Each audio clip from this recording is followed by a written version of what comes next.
Bienvenue à cette édition d'accompagnement matinal et ce matin, nous allons nous entretenir sur le thème persévère. Et le passage que nous allons examiner est tiré de l'Épître aux Philippiens au chapitre 3, versets 13 à 14. Il est écrit: Frère, je ne pense pas l'avoir saisi, mais je fais une chose, oubliant ce qui est en arrière et me portant vers ce qui est en avant. Je cours vers le but pour remporter le prix de la vocation céleste de Dieu en Jésus-Christ. Bien-aimé, l'apôtre Paul nous enseigne pourquoi il est important de continuer à persévérer dans le Seigneur pour pouvoir réellement se réjouir de l'excellence de la relation avec Dieu. Et nous espérons que les clés que nous allons vous proposer aujourd'hui au travers de ces passages vont vous permettre d'avoir l'état d'esprit de Paul à ce moment-là. Dieu est le même, il ne change pas. En premier, il dit dans le verset, il est dit au verset 13, je ne pense pas l'avoir saisi. Il ne pense pas avoir fini sa course. Il ne pense pas avoir réellement accompli tout ce que le Seigneur voulait qu'il accomplisse. Il ne se réjouit pas de ses succès. Il ne se réjouit pas de ses réalisations.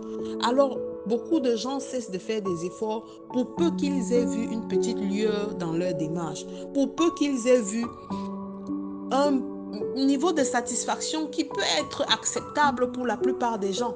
Mais avec Dieu, lorsque tu es un enfant de Dieu, la quête est perpétuelle. Il faut toujours aller plus haut. La clé de la vie est de constamment manifester cette soif de Dieu, cette soif de chercher la voie pour laquelle Dieu nous a appelés. C'est pourquoi nous prions tous les jours. Nous jeûnons, nous méditons la parole de Dieu, parce que nous pensons qu'il y a encore du chemin à faire. En second plan, l'apôtre Paul dit, oubliant ce qui est en arrière et me portant vers ce qui est en avant. Dans sa marche avec Dieu, le Seigneur lui a donné du succès. Le Seigneur a permis au travers de ses mains d'accomplir des choses exceptionnelles. Mais il ne s'arrête pas sur ses accomplissements. Et il dit que pour continuer, continuellement, il oublie les succès passés, l'arrière-plan, pour avancer, se portant vers l'avant, recherchant quelle est pour la nouvelle étape la vision de Dieu pour sa vie.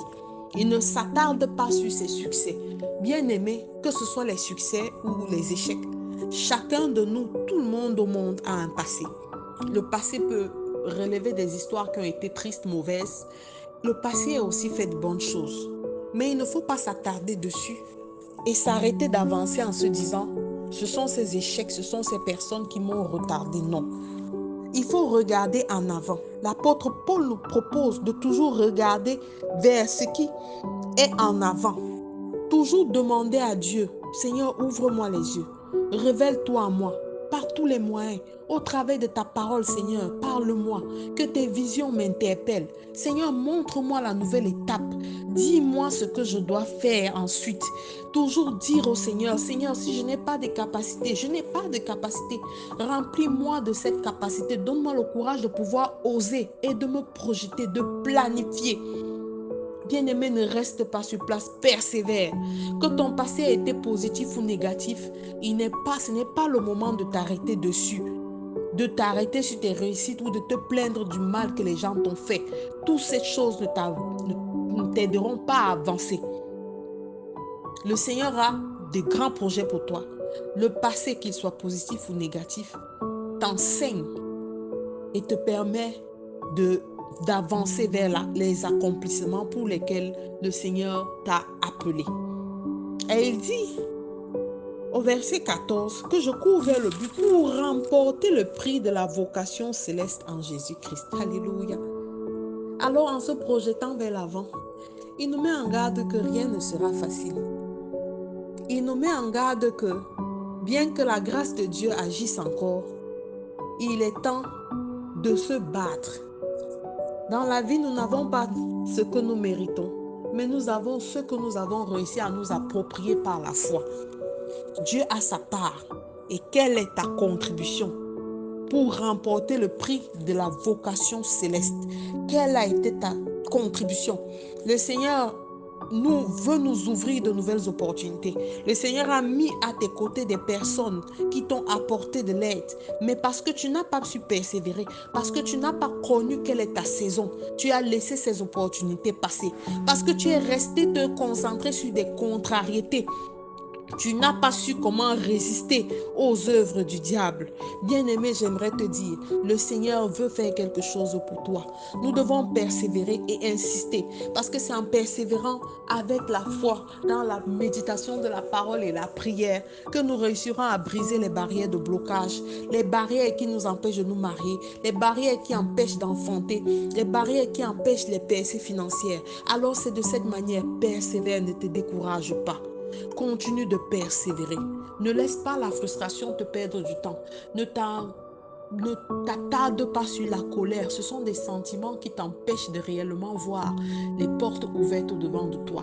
Tu réaliseras, pour mon cas, la plupart du temps, que lorsqu'il y a une contrariété, il y a quelque chose de grand. Alors je ne m'arrête pas sur ce qui me frustre.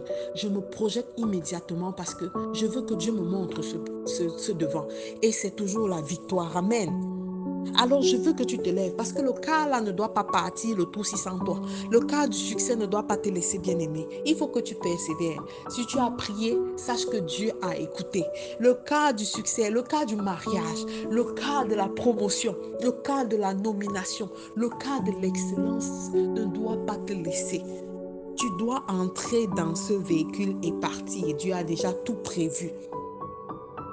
Alors je te recommande de faire cette prière avec moi. Père éternel, tu m'as choisi le premier, Père éternel. Et je refuse de rester sur place. Ta parole me dit que tu as des projets de paix et de bonheur pour moi, Seigneur. Je veux entrer dans ma saison, Seigneur.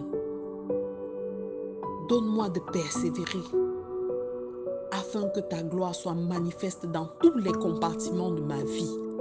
Au nom puissant de Jésus-Christ, nous avons prié. Amen, amen, amen. Je suis la révérende Songué Antoinette pour vous servir.